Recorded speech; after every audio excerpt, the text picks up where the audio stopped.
Bueno, y hablando de este tema, obviamente ya estamos en estudio con Mauricio Morales, porque si bien se nos viene una tremenda transmisión de Mega Noticias y de Radio Infinita el día miércoles, el día de ayer hubo una importante reunión en La Moneda. ¿Cómo estás, Mauricio? Hola, ¿cómo les va? Buenos días. Bueno, hubo una reunión inesperada, como estábamos mostrando acá. Hubo un reencuentro entre el presidente Boric y el presidente José Antonio Kast. En un principio, el presidente Kast había dicho que el proceso de traspaso ya estaba concluido, que por lo tanto no iban a existir más reuniones bilaterales. A renglón seguido, la vocera, la futura vocera, señala que si bien las reuniones bilaterales están canceladas, el diálogo iba a continuar y esto es precisamente prueba de aquello. ¿Por qué se produce esto? La razón es muy simple. Previo al viaje a Estados Unidos, Kast tuvo una posición que implicaba llegar a hablar con Donald Trump sobre el cable chino, si es que te le iba a preguntar, señalando que él se había parado de la mesa de diálogo, mesa de negociación o mesa de traspaso, producto de la opacidad en la información que él recibió.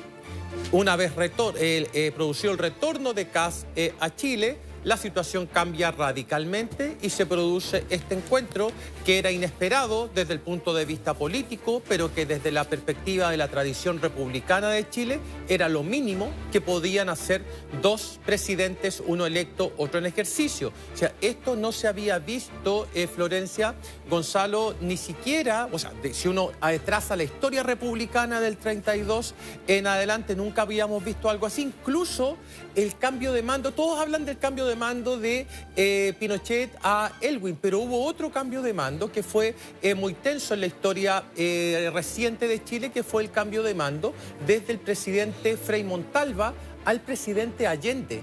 Dos figuras que venían de mundos opuestos en función de los principios ideológicos de cada uno, pero con la gran diferencia de que la democracia cristiana había hecho suscribir al presidente Allende el Pacto de Garantías Constitucionales y por eso mismo se llegó, claro, en un escenario de tensión, pero de todas maneras se hizo un traspaso ordenado y republicano. Fíjate que es bien interesante lo que tú dices de la comparación de cambios de mano tensos y creo que hay una coincidencia acá.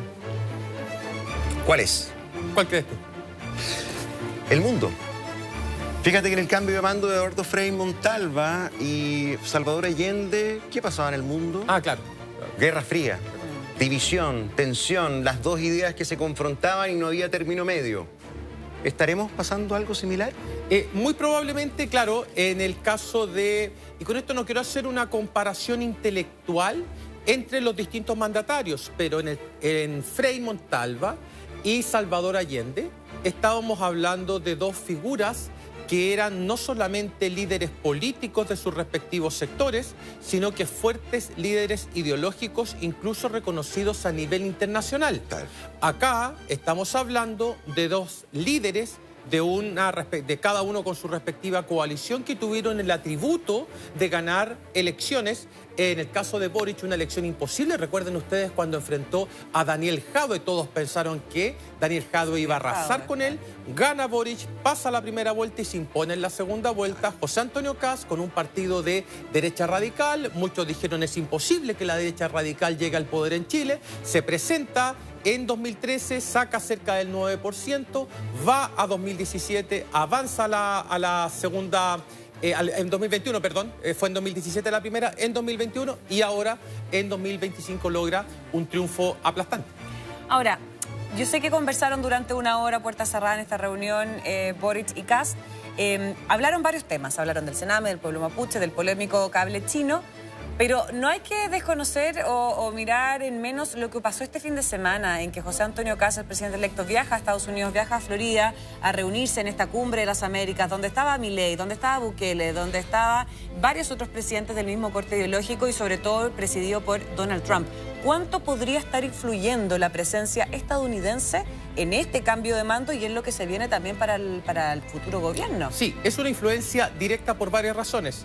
En primer lugar, José Antonio Kast se siente como parte del vecindario que es proclive a Donald Trump, o sea, tiene como vecino a Javier Milei, tiene a Noboa como presidente de Ecuador y me imagino que ahí ya hay una suerte de bloque ideológico programático que es congruente con lo que piensa Donald Trump. En segundo lugar, también lo que decías tú, Gonzalo, Gonzalo, Chile está en el medio de una disputa internacional por un nuevo orden protagonizada por Chile y China. En tercer lugar, el problema que se le va a producir a José Antonio Kast va a venir desde dentro de su coalición. Hay algunos que no quieren que Chile entre en una reyerta a la que no está llamado a participar, es decir, decidiendo entre uno u otro, y por lo tanto se le van a poner paños fríos a esa relación, pero al mismo tiempo vamos a tener un grupo mucho más intenso que va a privilegiar directamente las relaciones con Estados Unidos y no tanto con China. Estoy hablando de segmentos que hoy día quizás no están directamente con el presidente Kast, pero que sí, desde el Partido Nacional Libertario, podrían pensar que es mucho más razonable fortalecer relaciones con Estados Unidos y dejar un poco de lado las relaciones con China, aunque las cifras de comercio internacional indiquen que China es nuestro principal socio. Sí, mira, además de ese desafío y esta situación internacional que va a ser uno de los primeros, digamos, escollos, tal vez problemas, ¿no?, para el nuevo gobierno, ¿no? Se encuentra al tiro con esto. Pero volvamos a lo nacional. Yo creo que la mayoría del país debe valorar que los presidentes se hayan vuelto a reunir y que el diálogo se mantenga. Por Chile, ¿no? Quedaban muy mal parados ellos. Yo creo que deben haber hecho una revisión y que queda este momento como en la historia de un desaguisado. Sí. En fin, lo subsanan. Pese a ello, hay varios analistas que comparten, y ahí quiero ver tu impresión, que no va a haber luna de miel. La tensión va a partir desde el minuto uno del gobierno. Claro. Y la oposición. Sí. A ver, varias cosas con las que... Luna de miel, obviamente, este tiempo en que hay como una tregua inicial, en que se le da un momento, unos 6 meses al nuevo gobierno. Son como los primeros 100 días, por lo general. Exactamente. Sí, hay varias métricas que podemos utilizar. La primera métrica son, lo que dices tú, Florencia, los primeros 100 días en que los mandatarios fijan los principales proyectos de ley que van a enviar al Congreso. Claro. En el caso de José Antonio Kast, fíjate, yo tengo severas dudas, porque si uno lee el programa, no existen grandes proyectos. Este no va a ser un gobierno reformista, en el si entendemos por reformismo la llegada al Congreso de distintos proyectos de ley que tengan como objetivo modificar cuestiones estructurales a nivel social, político o económico. Me parece que ahí no va a estar la jugada de José Antonio Kast. Bueno, que es reflejo de lo que él ha, digamos, configurado en su proyecto político, esto del gobierno de emergencia, que es muy rebatido por la futura oposición, que dicen que Chile no está en un momento tan malo, que las cosas no son así, pero claro, su agenda no es legislativa y reforma, sino que es atacar esos problemas inmediatos, seguridad y esta cosa, ¿no? Esa ejecución, una medida inmediata que él dijo que a partir del 11 de marzo era el tema de la migración en la frontera, la expulsión de todos los migrantes que no tengan, que estén indocumentados o irregulares. Exactamente, y esas emergencias son las que van a conducir a un escenario distinto en que los protagonistas muy probablemente no sean ni los presidentes de partido, ni los diputados, ni los senadores, sino que sean los ministros y los subsecretarios.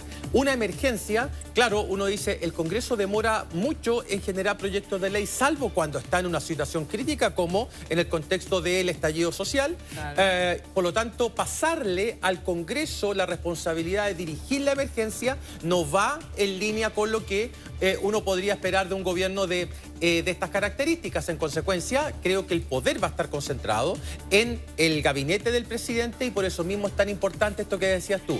Los 100 primeros días, después los 6 meses de luna de miel, pero ahí hay un tema, que es cuánto dura en promedio el primer gabinete. En el gobierno del presidente Elwin duró 24 meses. 24 meses. O sea, el más estable de la... Es uno de los más estables, el del presidente Elwin, y el que menos duró dentro de los que uno podría calcular, el primer gobierno de la presidenta Bachelet. ¿Se acuerdan que Andrés Saldívar, que era el ministro del Interior, sale a los 4 meses? Claro. Entonces, claro, tienes tremendas variaciones entre gobiernos que tienen una amplísima duración del primer gabinete y otros que duran muy poco, producto ya sea de una crisis política o simplemente que hay que hacer un ajuste en el ministro del Interior. Le pasó también, Gonzalo Flor, al presidente Frey. El presidente Frey tuvo a Germán Correa como ministro del Interior y duró 6 meses en el cargo. Sí. Entonces, claro, ahí tenemos que ver todas estas métricas de los 100 primeros días, los 6 primeros meses, si es que hay o no hay luna de miel, porque esa luna de miel, como en todos los gobiernos últimos, va a ser corta y se zanja con el primer cambio de gabinete. En el caso del presidente Boric, recuerden ustedes, el primer cambio de gabinete se da perdiendo el plebiscito, o sea, dura 6-7 meses ese primer gabinete. Sí, ahora, queremos ver también cómo están las aprobaciones y desaprobación también del propio presidente Gabriel Boric. Acá tenemos la encuesta Academia, independiente de su posición política. ¿Usted aprueba o desaprueba la forma como Gabriel Boric está conduciendo su gobierno? Y el 37% solamente lo aprueba y el 58% lo desaprueba. Solamente un 2% y un 3% no aprueba ni desaprueba o no sabe. ¿Este porcentaje de aprobación ha bajado? Sí, a ver, dos cosas con esto. Porque uno tiene dos formas de analizar esta cuestión.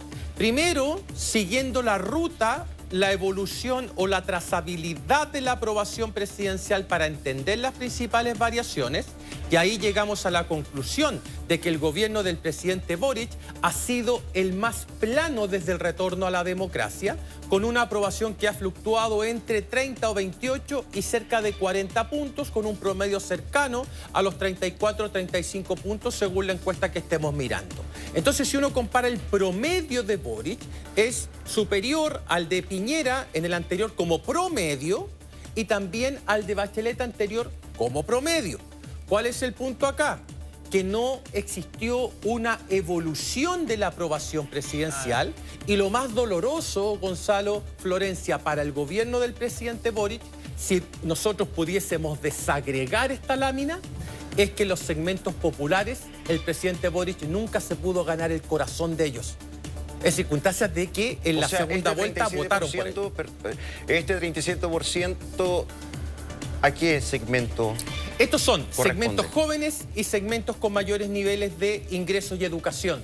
O sea, el gobierno del presidente Boric, y creo que eso es lo más doloroso, insisto, para una administración de izquierda que quería implementar un plan reformista y de cambio constitucional, es no haber conquistado a los sectores populares, que siempre ha sido el objetivo de la izquierda. Esta es la Academia, ¿no? Ahora, hay más datos de la Academia, Mauricio. Acá tenemos Chile con el gobierno de José Antonio Kast, independiente de su preferencia en la última elección presidencial. ¿Cómo cree usted que le irá a Chile con el nuevo gobierno de José Antonio Kast? Ahí está el resultado, ¿cómo lo ves? Sí, estas son expectativas. Muchas veces uno lo podría entender como un proxy de aprobación presidencial, pero no es exactamente lo mismo. Tenemos 55%, 61%, se movió de manera bastante plana también, llegando al 52% en las dos últimas, particularmente en la última semana, y eso se puede deber al conflicto que tuvo con el presidente Boric, pero si es que llegara a entrar al gobierno con cerca de un 50%, no sería una mala cifra.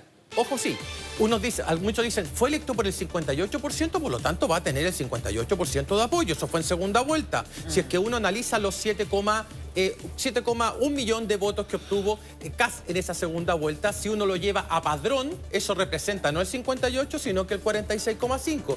Y si se va a la primera vuelta, que es, diría yo, el apoyo más duro, Kast sacó 3,1 millones que representan cerca del 20% del padrón. Entonces hay que tener mucho ojo al momento de estimar la aprobación presidencial, sin desconocer que este pueda ser un proxy más o menos cercano, por lo menos a la medición de las primeras semanas. ¿Sabes qué? Yo creo que acá, no sé si les parece, el dato de la aprobación promedio del presidente Boric, uno, es bien singular porque es, yo me imagino que el único presidente que ha mantenido este apoyo y esta fidelidad permanente. Permanente.